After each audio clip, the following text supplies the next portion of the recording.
Hello दोस्तों, नमस्कार। स्वागत है आप सभी का अपना चैनल IND हिंदी टेक में। दोस्तों, रुपे कार्ड की तरफ से टोकनाइजेशन पेमेंट सिस्टम की घोषणा किया गया है। आज की इस वीडियो में आप लोग इसी के बारे में जानने वाले हैं। जो भी आप पेमेंट करोगे वो टोकन के माध्यम से होगा। टोकन का यूज होगा आपके पेमेंट में। जहां पर भी मर्चेंट को ऑनलाइन ट्रांजेक्शन्स करते हैं या फिर आप लोग जो है पेमेंट करते हैं या फिर आप वॉलेट एप्लीकेशन में ऐड मनी वगैरह करते हैं, ट्रांजेक्शन करते हैं, जैसे अमेजॉन पे हो गया, यहाँ पर फोन पे हो गया, पेटीएम हो गया, इन सभी में आप ट्रांजैक्शन करते हैं तो वहां पर अब टोकन से पेमेंट होगा। टोकनाइजेशन पेमेंट को वहां पर जोड़ा जाएगा। इसमें आपको कोई भी पिन देने की जरूरत नहीं होगा।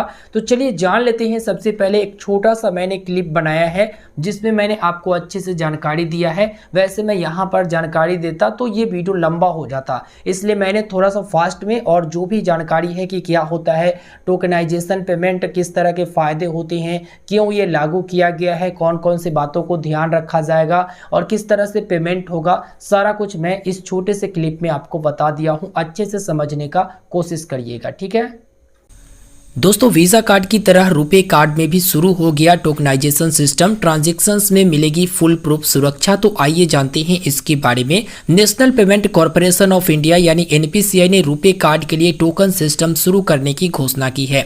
NPCI का कहना है कि टोकन सिस्टम शुरू होने से रुपे कार्ड की सुरक्षा बढ़ाई जा सकेगी। इसके साथ ही रुपे कार्ड में ट्रांजेक्शन्स को और ज्यादा सुरक्षित बनाया जा सकेगा। रुपे कार्ड जो कि भारत का अपना पेमेंट सर्विस प्रोवाइडर है और देश के लगभग सभी बैंकों में इसकी सुविधाएं मुहैया कराई जाती है। रुपे कार्ड को NPCI ने ही जारी किया है। NPCI खुद का टोकनाइजेशन सिस्टम NTS चलाता है, जिसकी मदद से बैंकों को टोकनाइजेशन की सुविधा दी जाती है। टोकनाइजेशन एक वैकल्पिक व्यवस्था है जिसमें बैंकों के कार्ड से जुड़ी जानकारियां मर्चेंट के पास स्टोर होती है। यहाँ मर्चेंट का अर्थ जो है बिजनेस से है, अच्छे से समझ जाइएगा, जहाँ यूजर अपने कार्ड का इस्तेमाल लेन देन के काम में करता है। NPCI का कहना है कि रुपे कार्ड में टोकनाइजेशन सिस्टम शुरू करने से ग्राहकों की सुरक्षा सुनिश्चित होगी और वह बिना किसी अड़चन के अपना शॉपिंग का आनंद ले सकेंगे। इनक्रिप्टेड फॉर्म में होगी कार्ड की जानकारी। NPCI के मुताबिक रिजर्व बैंक की गाइडलाइन का पालन करते हुए ग्राहकों की सभी सूचनाएं इनक्रिप्टेड टोकन के रूप में स्टोर की जाएगी ताकि ट्रांजेक्शन्स में किसी तरह का फर्जीवाड़ा ना हो सके।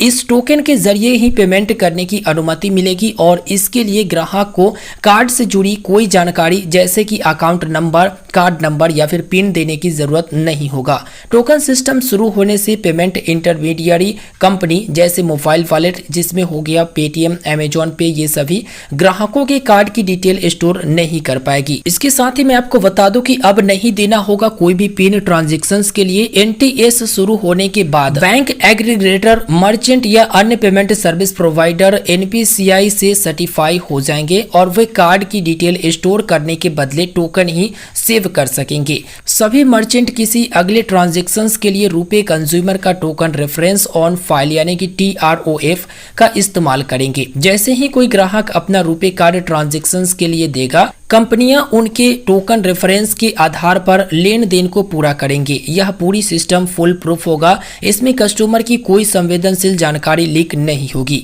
इससे ट्रांजैक्शंस भी तेजी से होगा क्योंकि पिन आदि देने की झंझट से छुटकारा मिल जाएगा। अब चलिए एक संक्षिप्त रूप में जान लेते हैं कि क्या होता है टोकनाइजेशन सिस्टम। हम आपको बता दें कि हाल ही में डिजिटल भुगतान कंपनी वीजा ने भारत में COF टोकन सेवा शुरू की है। वीजा की कार्ड की टोकन सर्विस जो है वर्तमान में ग्रोफर्स, बिग बास्केट और मेक माई ट्रिप जैसे ई-कॉमर्स प्लेटफॉर्म पर उपलब्ध है। इन प्लेटफॉर्म पर ग्राहकों को अपने कार्ड की डिटेल देने की जरूरत नहीं होती है। टोकनाइजेशन सिस्टम के तहत कंज्यूमर के कार्ड की डिटेल इनक्रिप्टेड फॉर्म में डिजिटल टोकन में बदल जाती है। इससे ग्राहक का डेटा सुरक्षित भी रहता है और ट्रांजेक्शंस भी वेरीफाई हो जाता है। इससे ग्राहक के कार्ड की डेटा चोरी की संभावना काफी घट जाती है और ट्रांजैक्शंस काफी सुरक्षित और तेज हो जाती है।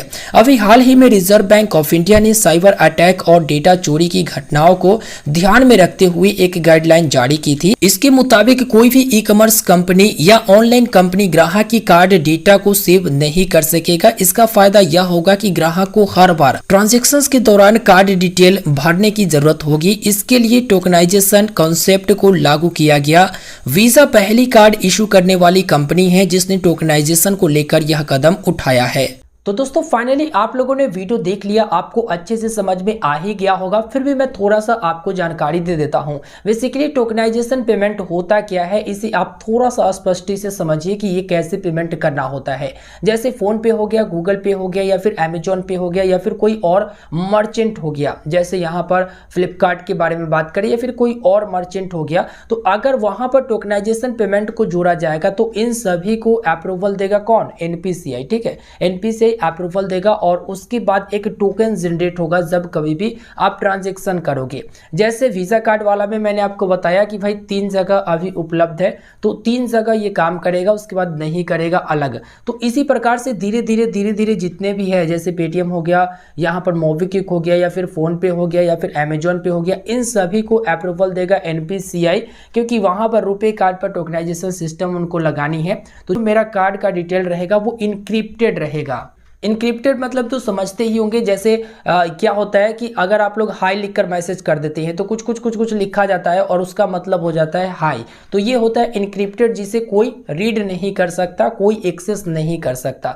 तो यही होगा टोकनाइजेशन सिस्टम में, जो कि यहाँ पर फ्रॉड होने की चांसेस पूरी तरह से कम जाएगी और पिन वगैरह डालने की जरूरत नहीं पड़ेगा, क्योंकि ऑलरेडी हम लोगों का डिटेल एक टोकन फॉर्मेट में कन्वर्ट हो रखा होगा, जो उसे कोई एक्सेस नहीं कर सकता, ना तो मर्चेंट और ना ही बैंक। हाँ, टोकन के माध्यम से वो हमारे कार्ड से पैसे कट करती हैं। तो ये होता है टोकनाइजेशन सिस्टम। तो इस वीडियो में डिटेल के साथ मैंने समझा दिया है। फिर भी अगर कोई डाउट रह गया होगा, वीडियो के नीचे कमेंट करके बताइएगा। इसके लिए कोई भी एक्स्ट्रा चार्जेस नहीं है कि आप लोग सोचोगे कि भाई टोकनाइजेशन सिस्टम आएंगे, टोकन से पेमेंट होगा तो क्या कोई एक्स्ट्रा चार्ज लगेगा, तो नहीं, कोई चार्ज नहीं है। तो मिलते हैं फिर एक नया वीडियो में। वीडियो को लाइक करिए, इससे हमें ज़्यादा हिम्मत मिलता है। आप लोग वीडियो को लाइक करिए, अपने दोस्तों तक इस वीडियो को शेयर करिए, और चैनल पर नए हैं तो इसी प्रकार की इन्फॉर्मेटिव एक्सक्लूसिव वीडियो प्राप्त करने के लिए चैनल को सब्सक्राइब करिए और बेल आइकन पर प्रेस करना बिल्कुल भी ना भूलें। और वीडियो के डिस्क्रिप्शन बॉक्स में IND बैंकिंग पॉइंट चैनल का लिंक है, जहाँ पर मैं केवल और केवल बैंकिंग रिलेटेड वीडियो ही डालता हूँ, तो उसे आप सब्सक्राइब कर सकती हैं। धन्यवाद।